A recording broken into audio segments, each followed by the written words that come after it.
အားလုံးပဲမင်္ဂလာပါကျွန်တော်ဒီနေ့မှာကတော့ကြာစံမမားကိုတုံးပြီးတော့ပင်လယ်စာအစုံနဲ့အရန်စားလို့ကောင်းတဲ့ထိုင်းစတိုင်ဆူကီကောင်းကောင်းလေးလုပ်ပြပါမယ်ခင်ဗျာ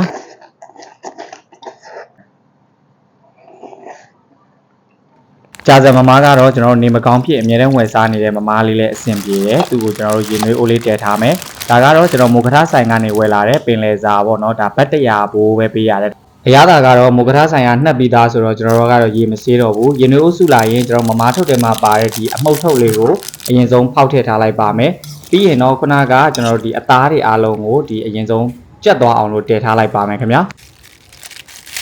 အရွက်ကတော့ကျွန်တော်ထိုင်ဝမ်မုံညင်းနဲ့မုံညင်းပြုတ်ကိုကျွန်တော်ထည့်လိုက်တယ်ဒါကတော့မိမိစိတ်တိုင်းကြထည့်လို့ရတယ်ပြီးလို့ရှိရင်ကျွန်တော်ဒီထဲမှာဝက်သားတွေရောပင်လယ်စာတွေအစုံရောဆိုတော့ကျွန်တော်တို့ဒီချိုလေးနဲ့လုံးဝကိုအီဆက်စိတ်လေးစားလို့လည်းကောင်းတယ်အရေကလည်းချင်းချင်းဆက်ဆက်လေးဆိုတော့လုံးဝကိုမိုက်ပါတယ်ခင်ဗျာပြီးရင်ဒီမမားထုတ်ထဲမှာပါတယ်ကျွန်တော်တို့စီချက်အရေလေးပေါ့နော်ဒါလေးထည့်မယ်ကြာစံလေးထည့်မယ်ချင်းချင်းဆက်ဆက်လေးဖြစ်သွားအောင်တော့ငရုတ်တီမိုးမျှော်လေးကိုပါမိမိစိတ်တိုင်းကြညှက်ထည့်လိုက်လို့ရပါတယ်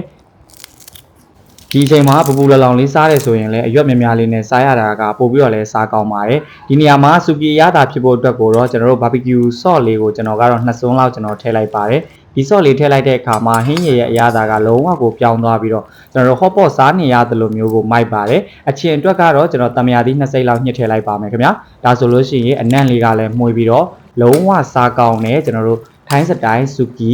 အပြုတ်လေးရပြီပေါ့နော်လုံးဝလည်းစားကောင်းပါတယ်ဒီနေရာမှာကြက်ဥလေးပါထပ်ဖောက်ထည့်လိုက်ရင်တော့လုံးဝကို share ပါပဲခင်ဗျာစားကြပါဦး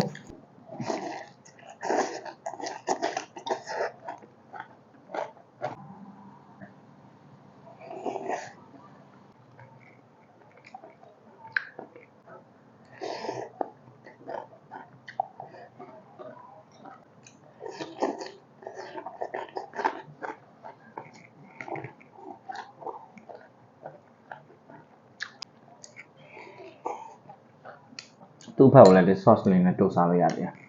ကျွန်တော်ဒီစူပီရေဆိုဒီတိုင်းပဲစားရ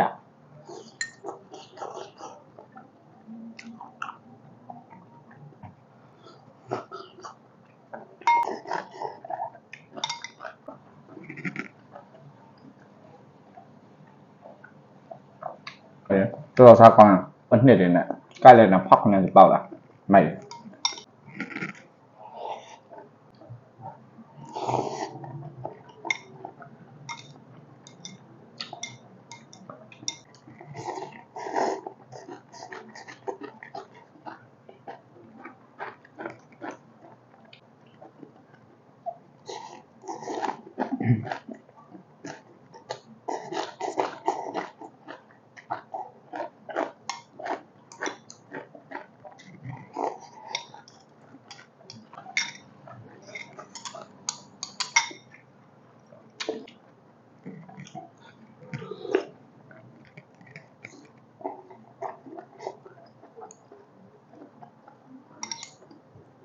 စားပါ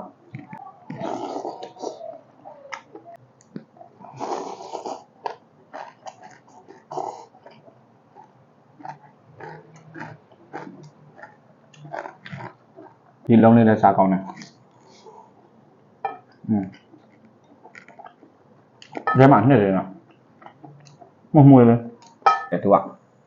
ရုပ်နဲ့နဲ့ကျွန်တော်ဆက်ဆက်ချိုလေးပေါ့နော်အဲ့လိုပုံစံမျိုးလေးသွားတယ်ဆိုတော့ဒါလေးထည့်ပြီးစားကြည့်ဒါမရရင်လည်းတခြားဟာလေးထည့်စားလို့ရတယ်တကယ်မိုက်ပါတယ်ဒါဆိုရင်ကျွန်တော်ဆက်စားလိုက်ပါအောင်မယ်နောက်ဘက်မှာပြန်တွေ့ပါမယ်တဒါ